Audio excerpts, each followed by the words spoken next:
मेरा अस्थि विसर्जन तब तक नहीं होना चाहिए जब तक मेरे हरासर्स को पनिशमेंट नहीं मिलता है, तो मेरा अस्थि विसर्जन ना हो।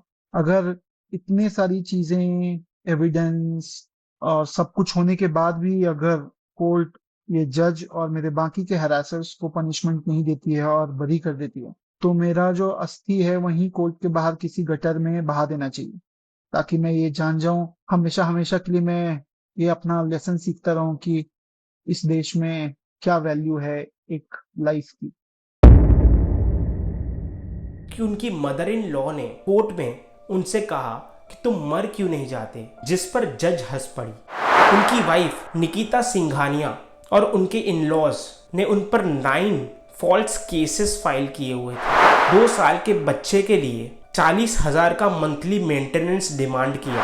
हर 5 घंटे में एक मर्द अपनी जान ले लेता है। बात यह है कि मेंस को कन्विक्शन से पहले ही गिल्टी मान लिया जाता है।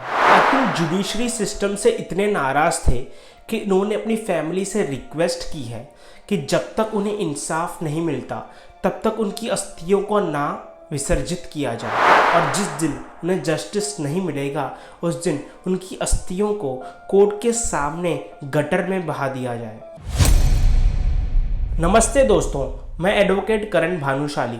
Hashtag justice for Atul Subhash, hashtag men too, ये 2 ट्वीट्स काफ़ी ट्रेंड कर रहे हैं, जिसमें लोगों का गुस्सा और आउटरेजेस दिख कर आ रहा है, जो जायज़ भी है।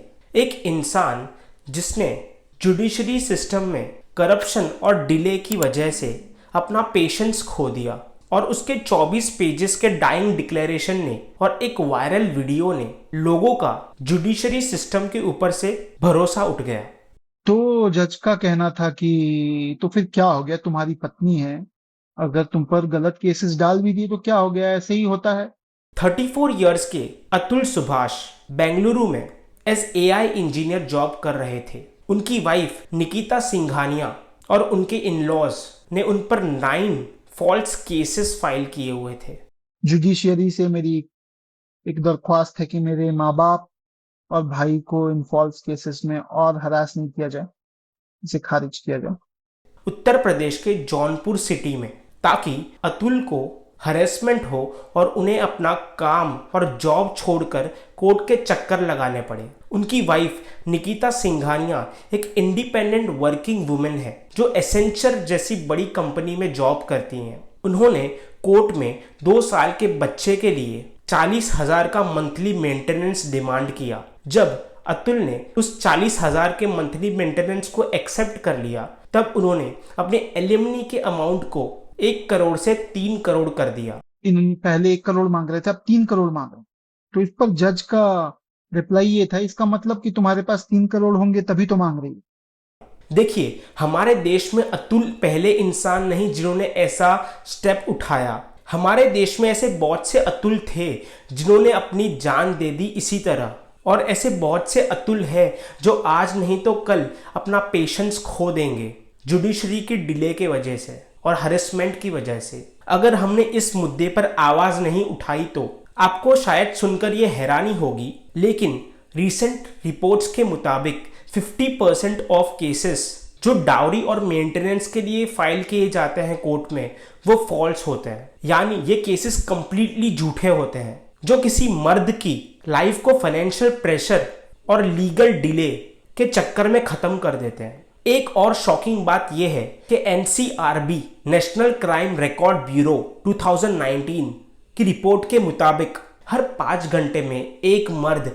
अपनी जान ले लेता है, ऐसे केसेस में जो directly false accusation, legal battles और सोशल प्रेशर से लिंक होते हैं। आज के टाइम में ये बहुत बड़ा इशू बन गया है। अब ये सोचिए, कोई मर्द जो दिन रात मेहनत करता है अपने बीवी बच्चों के लिए, और वही बीवी किसी के बहकावे में आकर अपने हस्बैंड पर फॉल्स केसेस फाइल कर देती है, तो क्या बीतती है उस मर्द पर। ये हम सब जानते हैं कि हमारे देश में जो लॉज है वो जेंडर न्यूट्रल नहीं है, वो जेंडर बायस्ड है।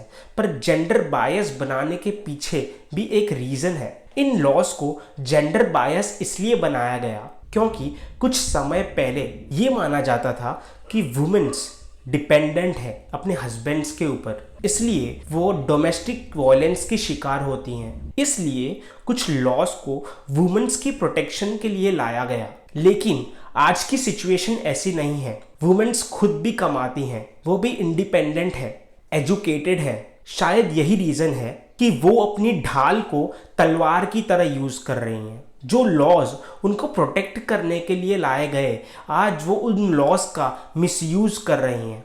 पहले के टाइम में वुमेन्स अपने पति से नाराज़ होकर उनसे बात मनवा लेती थी, लेकिन आज के टाइम में वुमेन्स अपने पति को धमकी देकर उनसे बात मनवाती है। और शायद यही बहुत बड़ा रीज़न है कि इंडियन मेंस शादी नहीं कर रहे, क्योंकि उनको ये पता है कि अगर उनका लाइफ पार्टनर गलत निकला तो उनकी ज़िंदगी नरक हो जाएगी। और इसीलिए आज के टाइम में लोग लव मैरिजेस करते हैं, वो भी रिलेशनशिप्स 5 से 7 साल चलाने के बाद, ताकि आप उस इंसान को जज कर सको और उसकी फितरत समझ सको। मेरा कहना ये नहीं है कि सभी वुमेन्स झूठे केस फाइल करती हैं, क्योंकि आज भी कहीं जगहों पर डोमेस्टिक वायलेंस होता है, क्रुअल्टी फॉर डाउरी होती है। बात यह है कि मेंस को कन्विक्शन से पहले ही गिल्टी मान लिया जाता है और उनके साथ ऐसे बिहेव किया जाता है जैसे वो क्रिमिनल है। अतुल सुभाष ने अपने 24 पेजेस के डाइंग डिक्लेरेशन में बहुत से खुलासे किए। उन्होंने ये बताया कि फैमिली कोर्ट के प्रिंसिपल जज रीटा कौशिक ने उनसे 5 लाख रुपीस डिमांड किए मैटर को सेटल करने के लिए। ये तो सुनने के बाद मैं स्पीचलेस ही था। मैं चुपचाप खड़ा था। फिर जज ने मेरी पत्नी को बाहर जाने को बोला और मुझसे बोला कि देखो, ये केसेस तो ऐसे ही चलते हैं, सारे केसेस ऐसे ही डाले जाते हैं, झूठे होते हैं, सबको पता है, लेकिन सिस्टम ही यही है। तुम इसे सेटल कर लो, मैं तुम्हारे सेटल करवा देती हूँ। 5 लाख रुपए तुम दो मुझे और मैं तुम्हारा केसेस सेटल करवा दूंगी इसी कोर्ट में। नहीं तो जीवन भर इन्हीं कोर्ट्स के चक्कर तुम और तुम्हारी पूरी फैमिली काटती रहेगी। उनका ये भी कहना है कि उनकी मदर इन लॉ ने कोर्ट में उनसे कहा कि तुम मर क्यों नहीं जाते, और जब दूसरी तारीख में वो अपीयर हुए तब उनकी मदर इन लॉ ने कहा, अरे तुम अभी भी जिंदा हो, हमें तो लगा तुम मर गए होंगे। जिस पर जज हंस पड़ी। मैंने फिर बोला कि मैम, अगर आपको पता नहीं तो लाखों लोग इन गलत केसेस की वजह से लाखों आदमी सुसाइड करते हैं।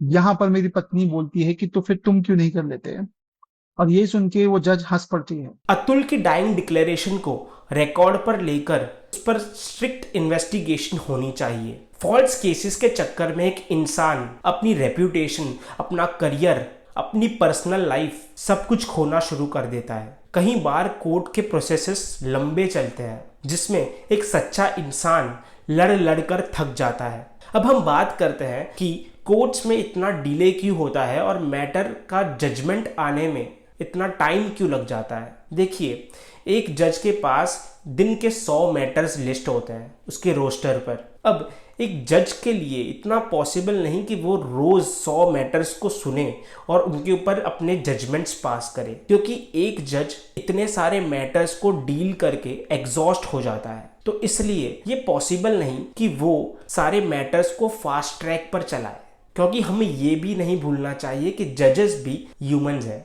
और इनकी भी कुछ लिमिटेशंस हैं। तो इसका सल्यूशन क्या है? इसका सल्यूशन ये है कि जजेस की वैकेंसीज को फिल करना चाहिए, ज़्यादा जजेस को अपॉइंट करना चाहिए, जिससे जो पेंडिंग मैटर्स है वो रिजॉल्व हो पाए जल्दी से जल्दी और लोग हरेस्ट ना हो। अब आते हैं एक बहुत इंपॉर्टेंट एस्पेक्ट पर, अतुल सुभाष के 24 पेजेस के डाइंग डिक्लेरेशन पर। अतुल ने अपनी मौत से पहले 24 पेजेस का एक डाइंग डिक्लेरेशन छोड़ा था, साथ ही साथ एक वीडियो अपलोड किया था। इस डिक्लेरेशन में उन्होंने अपनी मौत का जिम्मेदार उनकी वाइफ और उनके इन लॉज को ठहराया। अतुल ने लिखा था कि उनकी जिंदगी झूठे केसेस, मेंटल टॉर्चर और पेंडेंसी ऑफ सूट के चक्कर में खत्म हो गई थी। अतुल हमारी जुडिशरी से इतने नाराज थे कि उन्होंने अपनी फैमिली से ये रिक्वेस्ट की कि उनकी अस्थियों को तब तक विसर्जित ना किया जाए जब तक उन्हें जस्टिस नहीं मिलता।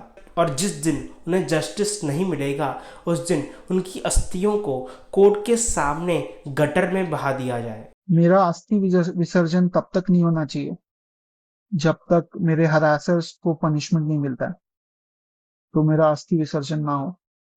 अगर इतने सारी चीजें, एविडेंस और सब कुछ होने के बाद भी अगर कोर्ट, ये जज और मेरे बाकी के हरासर्स को पनिशमेंट नहीं देती है और बरी कर देती है, तो मेरा जो अस्थि है वहीं कोर्ट के बाहर किसी गटर में बहा देना चाहिए, ताकि मैं ये जान जाऊं हमेशा हमेशा के लिए, मैं ये अपना लेसन सीखता रहूं कि इस देश में क्या वैल्यू है एक लाइफ की। ये बातें सुनकर और पढ़कर ये पता चलता है कि अतुल कितने फ्रस्ट्रेट हो गए थे। ये डिक्लेरेशन इतना सिग्निफिकेंट है। सेक्शन 26 ऑफ भारतीय साक्ष्य अधिनियम 2023 ये कहता है कि अगर कोई इंसान अपनी मौत से पहले अपनी मौत के कॉजेज या सर्कमस्टेंसेस के बारे में कुछ कह रहा है तो उसकी स्टेटमेंट को कोर्ट में एज अ रिकॉर्ड लिया जाएगा, चाहे वो स्टेटमेंट किसी के सामने हो या लिखा हुआ हो। ये डिक्लेरेशन ये प्रूव करता है कि अतुल को फॉल्स केसेस, फाइनेंशियल प्रेशर और मेंटल टॉर्चर से इतना स्ट्रेस हो गया था कि उसने अपनी जान लेने का फैसला किया। और अगर कोर्ट ये स्टेटमेंट एक्सेप्ट करता है तो ये एक सीरियस वेकअप कॉल होगा हमारी जुडिशियल सिस्टम के लिए। तो दोस्तों, हम जो ये सिचुएशन देख रहे हैं, ये सिनेरियो देख रहे हैं, ये सिर्फ एक इंसिडेंट नहीं है, ये एक लार्जर इशू है जो हमारे जुडिशियल सिस्टम में करप्शन, डिले और लॉस का मिसयूज दिखाता है। और अगर ये ट्रेंड आगे चलता रहा तो फ्यूचर में बहुत से मर्द शादी करने से डरेंगे। हरासर्स को और इस करप्ट जज को, और ये माधव का भी इन्वेस्टिगेशन होना चाहिए, है ना, ये भी लाखों रुपए कमाता है, तो जरूर पकड़ा जाएगा। बेसिक से कोई इन्वेस्टिगेशन करेगा तो कोई ना माधव पकड़ा जाएगा। उसके पास प्रॉपर्टीज होंगी, पैसा होगा, जज के पास प्रॉपर्टी पैसा होगा एक्स्ट्रा करप्शन का, तो पकड़े जरूर जाएंगे। अगर कोई कहता 50 रुपए तो ये हर कोई देता है, ये तो कोई ना कोई तो सामने आके बोलेगा कि 50 रुपए घूस लिया मैंने। तो ये तो सार्वजनिक बात है। अगर ये सब भी नहीं पकड़ पाते हैं तो फिर मेरी अस्थियां बहा दी जाएं गटर में। जब तक हम इस सिस्टम को रिफॉर्म नहीं करते तब तक कोर्ट में ट्रांसपेरेंसी और फेयरनेस नहीं होगी और ऐसे ट्रेजिक केसेस होते रहेंगे। तो आज हम सबको ये समझना होगा कि हमारे जुडिशियल सिस्टम को रिफॉर्म करना बहुत जरूरी है। वुमेन को प्रोटेक्शन मिले ये बहुत जरूरी है, लेकिन अगर वो लॉज का मिसयूज करते हुए पकड़ी गई तो उसे एक्सट्रीम और स्ट्रिक्ट पनिशमेंट होनी चाहिए, क्योंकि वुमेन झूठे केसेस इसलिए करती है क्योंकि उसे पता है कि ज्यादा से ज्यादा वो केस हार जाएगी और उन्हें कोई पनिशमेंट नहीं होगी। और अफसोस की बात यह है कि पति जो मेंटेनेंस के पैसे वाइफ को देता है, उसी मेंटेनेंस के पैसों से वो वाइफ अपने हस्बैंड को हरेस करती है, वही पैसे वो अपने एडवोकेट को देती है। यही जिक्र अतुल ने अपने डाइंग डिक्लेरेशन में भी किया, साथ ही साथ अपने वीडियो में भी कहा कि मैं अपने दुश्मनों को ही पैसे दे रहा हूँ। जो मैं पैसे कमा रहा हूँ उसी से मैं अपने दुश्मन को बलवान बना रहा हूँ, वही पैसे मुझे ही बर्बाद करने के लिए यूज हो रहे हैं, और ये साइकिल बढ़ता ही रहेगा, है ना। मेरे ही टैक्सेस के पैसे से ये कोर्ट, ये पुलिस सिस्टम मुझे और मेरी फैमिली को और बाकी लोगों को भी हैरास करेगा जो अच्छे लोग हैं। अगर आपको ये वीडियो हेल्पफुल लगा हो तो लाइक और शेयर करिए और अपने थॉट्स नीचे कमेंट सेक्शन में लिखिए। अगर आप किसी लीगल हेल्प की ज़रूरत महसूस करते हो तो हमारे लीगल एक्सपर्ट्स आपकी हेल्प करने के लिए हमेशा अवेलेबल है। और अगर आपने अभी तक सब्सक्राइब नहीं किया तो प्लीज़ सब्सक्राइब करना ना भूलिए। चलिए मिलते हैं अगले वीडियो में। धन्यवाद।